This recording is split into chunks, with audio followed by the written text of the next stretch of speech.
Bonjour, bienvenue dans la Bible en audio. Aujourd'hui, nous allons lire Genèse au chapitre 8, Bible de Jésus-Christ. Or, Dieu se souvint de Noé, de tous les animaux et de tout le bétail qui était avec lui dans l'arche. Et Dieu fit passer un vent sur la terre, et les eaux s'apaisèrent, car les sources de l'abîme et les écluses des cieux furent fermées, et la pluie ne tomba plus du ciel. Et au bout de 150 jours, les eaux se retirèrent sans interruption de dessus la terre et diminuèrent. Et le 17e jour du 7e mois, l'arche s'arrêtait sur la montagne d'Arara, et les eaux en allèrent en diminuant de plus en plus jusqu'au 10e mois. Et au premier jour du 10e mois, les sommets des montagnes apparurent, et il arriva qu'au bout de 40 jours, Noé ouvrit la fenêtre qu'il avait faite à l'arche, et il lâcha le corbeau qui sortait à l'arche et revenait jusqu'à ce que les eaux aient séché sur la terre. Il lâcha aussi une colombe pour voir si les eaux avaient diminué à la surface de la terre. Mais la colombe ne trouva pas sur quoi poser la plante de son pied. Retourna à lui dans l'arche, car les eaux étaient sur toute la terre, et Noé avança sa main, le reprit et le fit ancrer dans l'arche.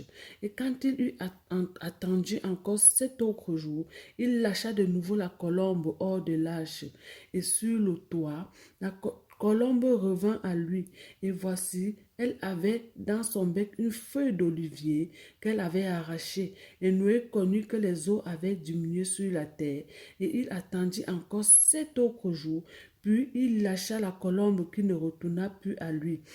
Et ils arrivèrent qu'en l'an 600 ans de l'âge de Noé, le premier jour du premier mois, les eaux avaient diminué sur la terre.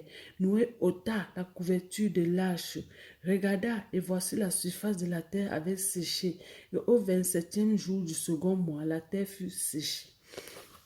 Puis Dieu parla à Noé en disant, sors de l'arche, toi et ta femme, tes fils et les femmes de tes fils avec toi. Fais sortir avec toi tous les animaux qui sont avec toi de toute chair, tant les oiseaux que le bétail, et tous les reptiles qui rampent sur la terre, qui se répandent sur la terre, et qu'ils soient féconds et multiplient sur la terre. Noé donc sortit, et avec lui ses fils, sa femme et les femmes de ses fils, tous les animaux, tous les reptiles, tous les oiseaux, tout ce qui se meut sur la terre, selon leur espèce sortie de l'arche. Et Noé bâtit un autel à Yahweh. Il prit de toutes les bêtes pures et de tous les oiseaux purs, et il offrit des holocaustes sur l'autel.